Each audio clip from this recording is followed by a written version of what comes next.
सतर्क रहने की सलाह, चेतावनी जारी।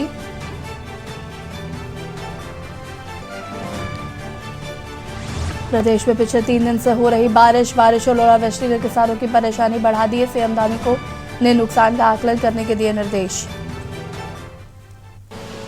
आप देख रहे हैं के न्यूज, खबरों का सारथी।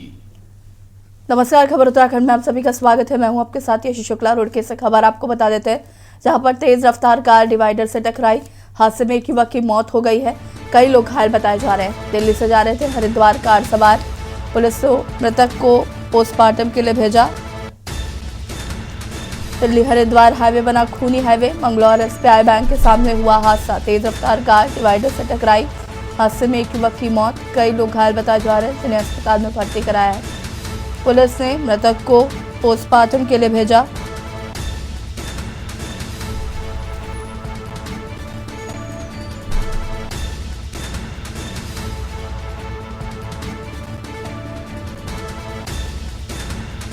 तेज रफ्तार कार डिवाइडर से टकराई।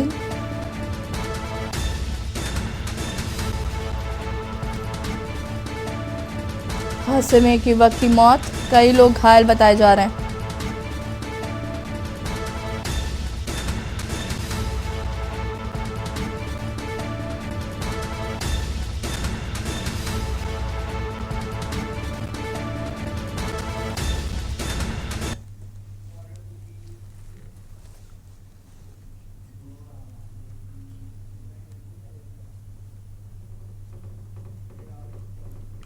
लक्सर के भोगपुर में अवैध खनन की शिकायत पर जिलाधिकारी ने खनन अधिकारी व जिलाधिकारी की संयुक्त टीम बनाकर जांच कराई।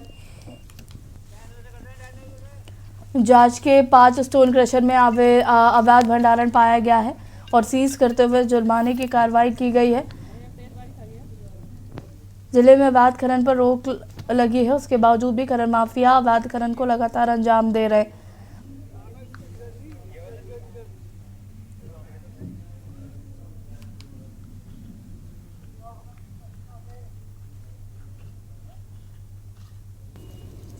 स्टोन कैसर की शिकायत मिली थी कि स्टोन कैसर के अंदर गड्ढा करके अवैध खनन किया जा रहा है। उसके चक्कर में पैमाइश कर दी है और स्टोन कैसर को सीज कर दिया गया। आगे क्षेत्र में हम देख रहे हैं कहाँ पर अवैध खनन किया गया, उसकी जांच करके तहसील की टीम के साथ जहाँ भी इलीगल होगा उस पर कार्रवाई करेंगे। हम तो लगातार कार्रवाई कर रहे हैं, बट हमसे पहले जो खबरें फैल जाती है उसके चक्कर में हमको ये मौके पे पकड़ नहीं पा रहे इन लोगों को। पर हमारी कार्रवाई लगातार जारी रहेगी। रात भी जारी, हम फील्ड में ही थे, ये देखने के लिए फील्ड में थे कि कौन कौन सा स्टोन कैसर इलीगल कर रहा है, तो जाके सुबह उसको सीज कर रहे हैं। अगर ऐसा है तो हम इनकी भी जांच करेंगे और जांच करके कार्रवाई करेंगे। उत्तराखंड लोक सेवा आयोग द्वारा कराई गई पटवारी और एजेई पेपर लीक प्रकरण में एसआईटी को बड़ी सफलता हाथ लगी है। एसआईटी ने पेपर लीक कांड के मुख्य आरोपी 50,000 के नामी संजय धारीवाल को गिरफ्तार किया है। नारसन बॉर्डर से आरोपी की गिरफ्तारी की गई है। आरोपी के कब्जे से एसआईटी ने 4.25 लाख की नकदी, ब्लैंक चेक और एक गाड़ी बरामद की है। एसएसपी अजय सिंह ने बताया कि आरोपी संजय धारीवाल ने अपने भाई सुधीर धारीवाल के हरियाणा के करनाल स्थित घर पर कई युक्ति की परीक्षा पेपर सॉल्व कराया था, उनसे लाखों रुपए कमाए थे। सुधीर धारीवाल को एसआईटी पहले ही गिरफ्तार कर जेल भेज चुकी है।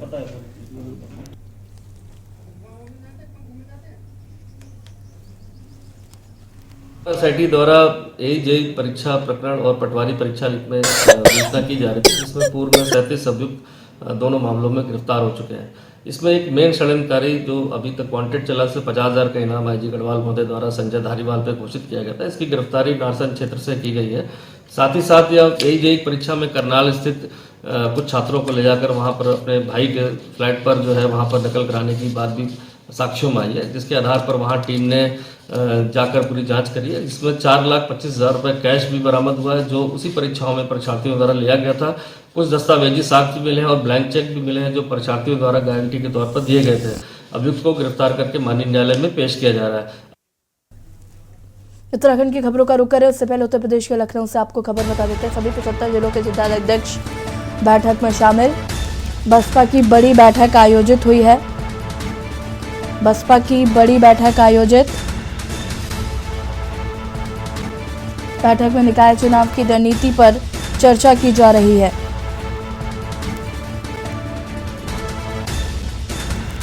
बसपा प्रदेश अध्यक्ष समेत तमाम पदाधिकारी बैठक में मौजूद।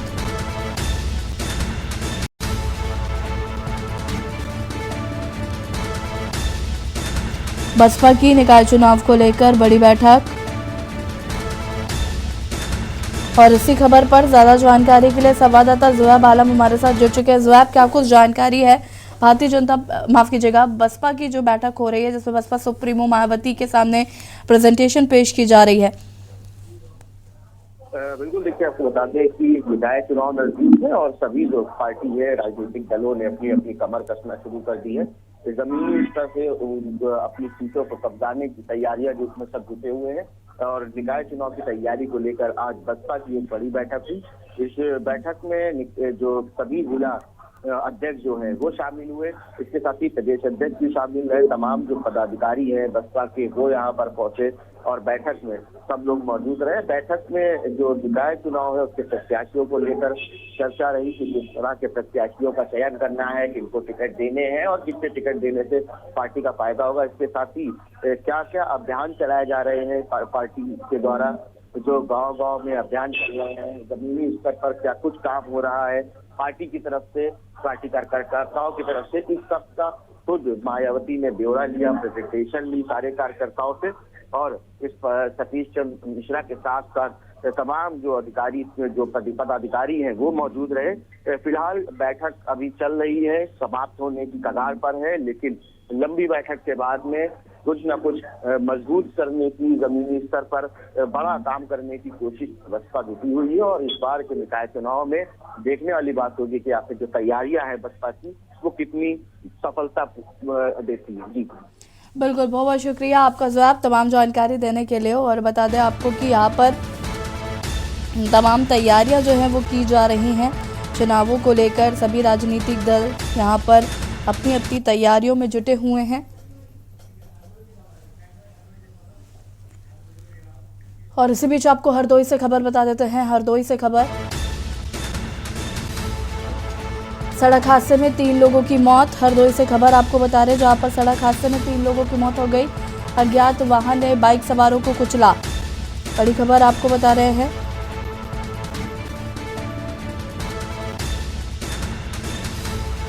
दिल्ली में रहकर करते थे काम।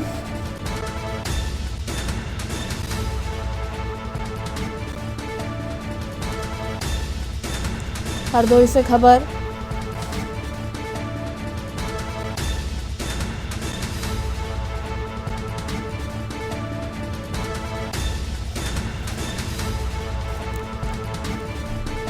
दिल्ली में रहकर काम करते थे, अज्ञात वाहन ने कुचला।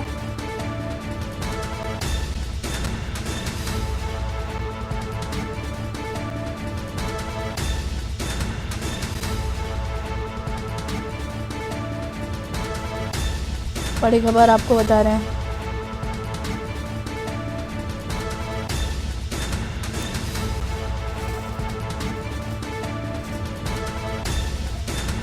हरदोई से खबर, सड़क हादसे में 3 लोगों की हुई मौत। और इसी खबर पर ज्यादा जानकारी के लिए संवाददाता आलोक मिश्रा हमारे साथ जुड़ चुके हैं। आलोक, क्या कुछ जानकारी है घटना को लेकर? इस सांडी थाना क्षेत्र का मामला है, जहां पर दिल्ली से एक ही बाइक पे कुछ युवक आ रहे थे, वहां दिल्ली में काम करते थे। तो वहां पर सड़क हादसे में 3 लोगों की जो है दर्दनाक मौत हो गई। एक अज्ञात वाहन ने उनको कुचल दिया है। इससे जो है उनका जो है 60% सब हो गया है और मौके पर पुलिस पहुंच चुकी है और इलाके में पूरी तरीके से बहुत हड़कंप मच गया है। पुलिस की तरफ से परिजनों को सूचना दे दी गई है। पुलिस परिजनों को सूचना दे दी गई है, जिसके बाद परिजन वहां पहुंच चुके हैं और पूरा हड़कंप मचा है। लोगों में पूरा जो है जिले में पूरा इस घटना को लेकर लोगों में बहुत ज्यादा रोष व्यक्त है। ठीक है, बहुत बहुत शुक्रिया आपका तमाम जानकारी देने के लिए। और बता दें आपको कि फिलहाल ग्रामीणों में भी काफ़ी आक्रोश देखा जा रहा है। परिजनों को सूचना दे दी गई है।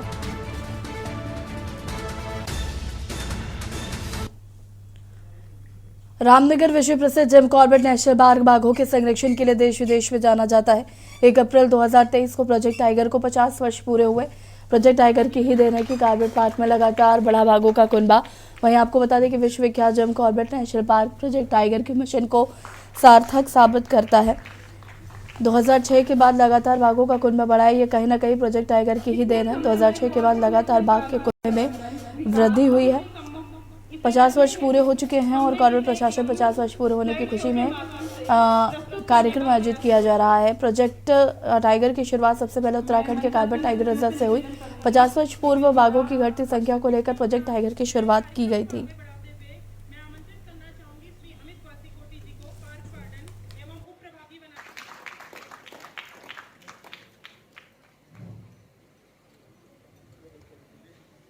जो है 1 अप्रैल का दिन है और आज डायमंड जुबली है प्रोजेक्ट टाइगर की। आज ही के दिन, आज से 50 वर्ष पूर्व 1973 में जो है बाघ परियोजना की शुरुआत की गई थी भारत में, और तब कॉर्बेट से इसको लॉन्च किया गया था 8 और टाइगर रिजर्व के साथ।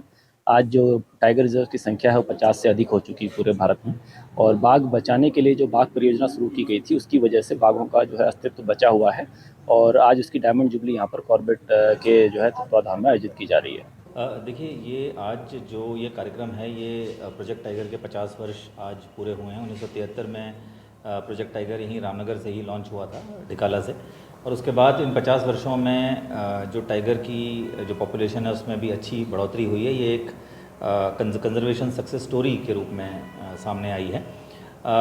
आज हमको, जैसा कि आपने पूछा, और आज हमको सबसे ज़्यादा मंथन इस बात पे करना है कि जो चुनौतियां आज हमारे सामने आई हैं वो मानव वन्यजीव संघर्ष के रूप में सबसे ज़्यादा हमारे सामने परिलक्षित हो रही हैं, क्योंकि टाइगर की पॉपुलेशन बढ़ने के साथ साथ उनका मानव के साथ टकराव भी बढ़ा है।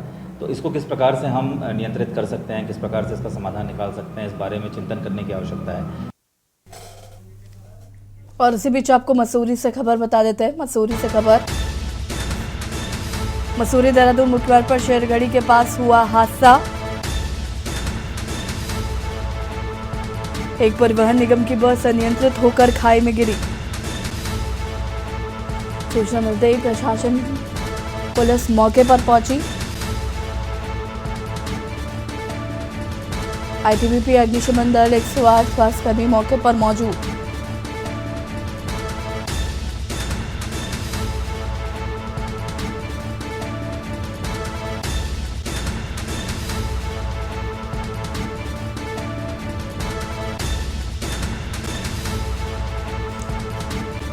परिवहन निगम की बस हादसे की शिकायत, सूचना मिलते ही मौके पर तमाम आला अधिकारी मौजूद।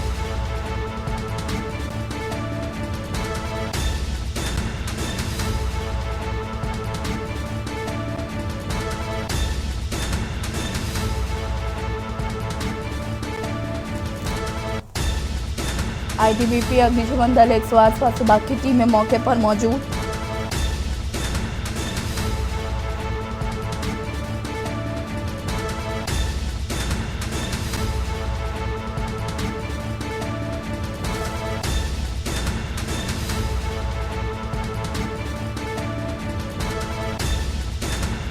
खबर आपको बता रहे हैं।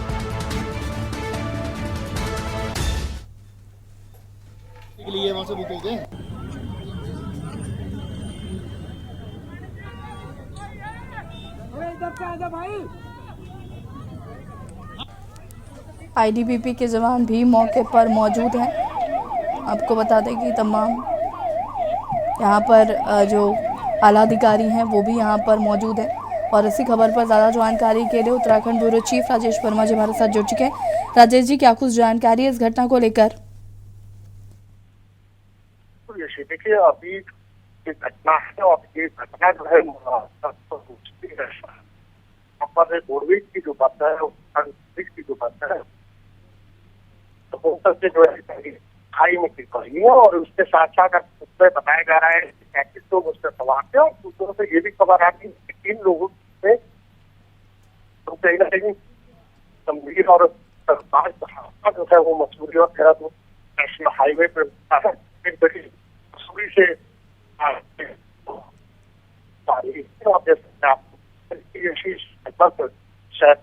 जो 3 लोगों की मौत की खबर जो है वो के हिसाब से आ रही है।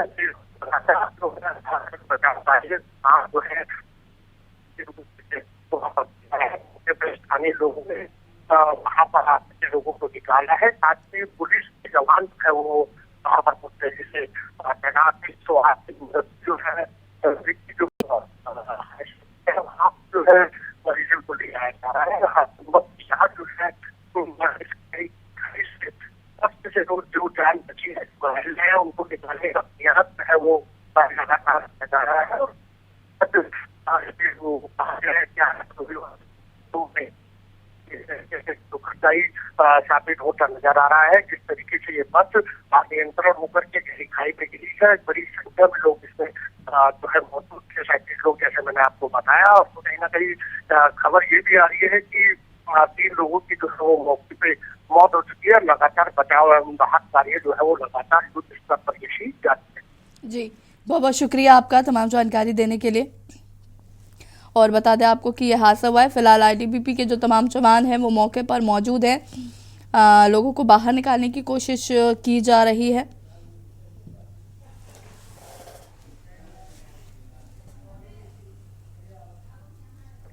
कांग्रेस भवन में आयोजित पत्रकार वार्ता में पचवादून जिलाध्यक्ष लक्ष्मी अग्रवाल ने भाजपा सरकार पर आरोप लगाते हुए राहुल गांधी की सदस्यता समाप्त करने को लेकर कांग्रेस कार्यकर्ताओं से अपील की है। प्रदेश में कांग्रेस कार्यकर्ताओं में आक्रोश है और 1 महीने तक विभिन्न कार्यक्रम आयोजित कर कांग्रेस अपना विरोध दर्ज करा रही है। साथ ही साथ आपको बता दें कि जिलाध्यक्ष ने कहा है कि पोस्ट कार्ड अभियान चलाकर प्रधानमंत्री कार्यालय को भेजा जाएगा। साथ ही प्रत्येक थाने में भाजपा कार्यकर्ताओं द्वारा दिए गए बयानबाजी के विरुद्ध रिपोर्ट दर्ज कराई जाएगी। उन्होंने कहा कि 30 अप्रैल तक आंदोलन किया जाएगा और उसके बाद पूरे प्रदेश में विशाल रैली निकालकर भाजपा के खिलाफ प्रदर्शन किया जाएगा।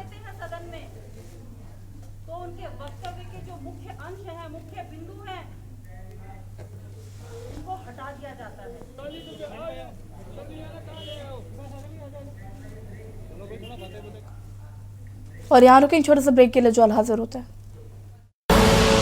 आप देख रहे हैं के न्यूज, खबरों का सारथी।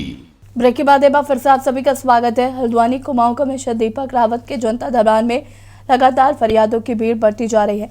कुमाऊं कमिश्नर के काम करने के तरीके और लोगों की समस्याओं के निस्तारण को देखकर फरियादियों की भीड़ हर जनता दरबार में पहले से ज्यादा रहती है। इस बार कमिश्नर के जनता के दरबार में प्याज पर पैसा देने वालों को की शिकायत भी पहुंची, जिसके बाद कमिश्नर सख्त एक्शन के मूड में है। हल्द्वानी शहर के साथ ही आसपास लोगों द्वारा अपनी जमा पूंजी की धनराशि को ब्याज पर लगाया जा रहा है, जो गंभीर समस्या है। उन्होंने कहा धनराशि ब्याज पर लेना व देना कानूनी अपराध है। उन्होंने कहा कि जो लोग इस कृत्य में लिप्त पाए जाते हैं उनके खिलाफ कानूनी कार्रवाई की जाएगी।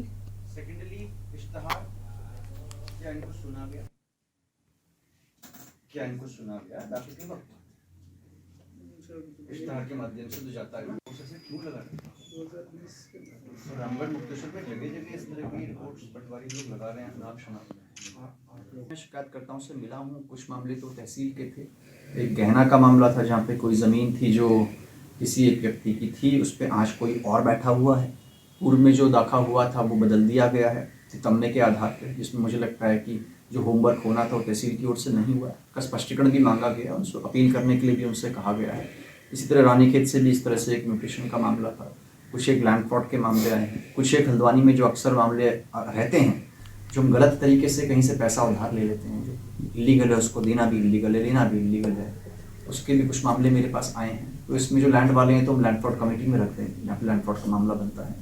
कुछ एक मामले ऐसे हैं जिसमें हम कोशिश करते हैं कि पार्टीज़ को बुला के इसमें कॉम्प्रोमाइज़ हो जाए या फिर सोल्यूशन निकल जाए, इससे दोनों पक्ष संतुष्ट हो जाएं और बिना बात में बात को आगे ना बढ़ाया जाए।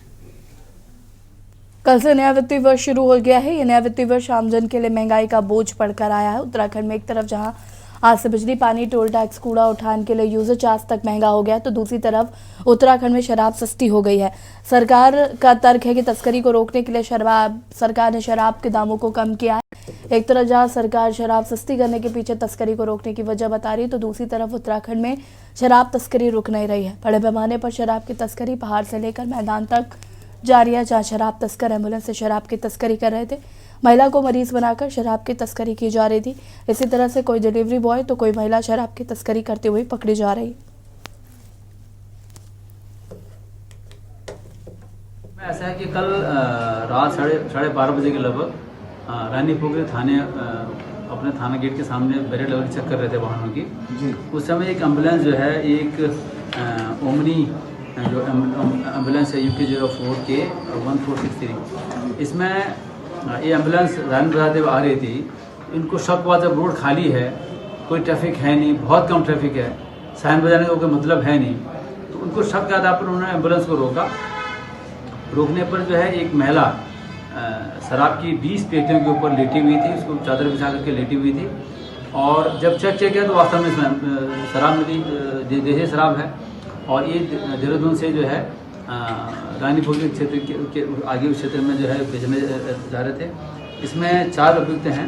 बेसिकली सब ये ऋषिकेश के रहने वाले हैं और इसमें एक रवीना भटनागर महिला है। इसके खिलाफ जो है 7 तो आबकारी के मामले हैं और 2 NDPS के मामले हैं। आज 1 अप्रैल है, यानी कि उत्तराखंड वासियों के लिए अमृतकाल शुरू हो चुका है। आज ही के दिन से लागू होंगी बिजली की बढ़ी हुई दरें, यानी कि 13.25 की जो टैरिफ की नई दरें आई हैं उस हिसाब से जनता की जेब में डाका डाला जाएगा। आज से पानी की नई दरें लागू होंगी, यानी कि पानी महंगा होगा और शराब आज से सस्ती होगी प्रदेश के अंदर। और रोडवेज यानी कि परिवहन का भी किराया महंगा कर दिया गया है, तो वो एक अलग से खर्चा। उसके अलावा खाद्यान्न महंगा, गैस सिलेंडर महंगी, पेट्रोल डीजल महंगा, यानी कि सुनहरा काल शुरू हो चुका है। अच्छे दिन आ चुके हैं और पंजाब का अनुसरण करते करते अब उत्तराखंड को भी नशे में डुबाने की पूरी इस सरकार की तैयारी है। जारी का एक काला कारनामा आज अध्याय पे लिखा गया है कि जिसमें खाद्य सामग्री और तमाम हमारी टोल टैक्स से लेकर के बसों के किराए से लेकर के और आपका किताबों से लेकर के तमाम चीज़ें हमारी महंगी कर दी गई हैं और शराब सस्ती कर दी गई। तो ये एक बहुत हास्यास्पद लगता है कि सरकार किस ओर इस प्रदेश को ले जाना चाहती है। एक और तो कहते हैं कि प्रदेश को नशा मुक्त बनाने की बात करते हैं, दूसरी ओर शराब को सस्ता करके घर घर शराब पहुंचाने की बात करते हैं। और हाईकोर्ट की फटकार लगने के बाद भी कितनी बड़ी विडंबना है कि हाईकोर्ट की फटकार लगने के बावजूद भी सरकार ने इस ओर कोई ध्यान नहीं दिया और हाईकोर्ट इसका संज्ञान ले रहा है। और प्रदेश की जनता इस समय टकटकी लगाए इस प्रदेश सरकार को देख रही है कि हमारी खाद्य सामग्री सस्ती कब होंगी, गैस सिलेंडर के दाम कब होंगे, पेट्रोल डीजल के दाम कब होंगे, किताबों के ऊपर जो इन्होंने % लगाया उसके ऊपर बिजली और पानी के जो दाम आज से इन्होंने बढ़ाने शुरू किए हैं उसको देख लीजिए।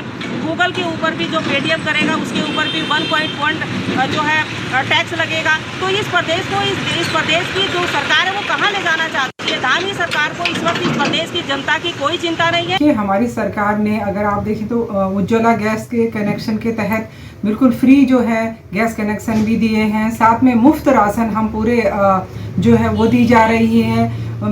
PM जो आवास योजना है वो आवास योजना के तहत बेघरों को घर दिए जा रहे हैं। तो ये योजनाएं जो है हमारे धरातल पर काम कर रही है और पूरी गरीबी से उबारने के लिए हमने पूरे आर्थिक जो है हमारी जो सहायता जो गरीबों के लिए कल्याणकारी जो योजनाएं हैं वो योजनाएं चल रही हैं। साथ में रही इसकी बात, ये जो आबकारी नीति के तहत जो है ये योजना जो है वो चलती है और साथ में जो आबकारी जो विभाग है वो तय करता है। वो अपने हर विभाग चाहता है कि हमारी जो विभाग की जो योजना है वो जो है उसको लाभ मिले। एक्साइज के मैटर में आज ये ओपन कर दिया है कि हम जो है जो नई प्रपोज्ड टाइम टेबल के साथ आए थे उस पर ये कह दिया है कि 5 तारीख तक जो भी हमारी ऑक्शन प्रोसीडिंग है उसको हम कंप्लीट कर लें और कल 11 बजे तक हम जो है टेंडर के लिए ऑक्शन के लिए जो निविदा है वो हम उसको विज्ञापित कर लेंगे।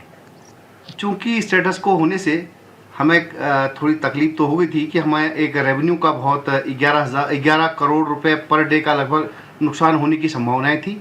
और आज माननीय उच्च न्यायालय ने सरकार की बात को सुना और सरकार को राहत दी है और ये कहा है कि जो भी डेफिशिएंसीज जो पिटिशनर है उसने अपनी रिट पिटिशन में कहा था उसको हमने ऑटोमेटिकली उसको रिजॉल्व कर दिया है और रिट पिटिशन को भी आज डिस्पोज ऑफ कर दिया गया है। वर्ल्ड में इतना ही, देखते रहिए के न्यूज़। नमस्कार। आप देख रहे हैं के न्यूज़, खबरों का सारथी।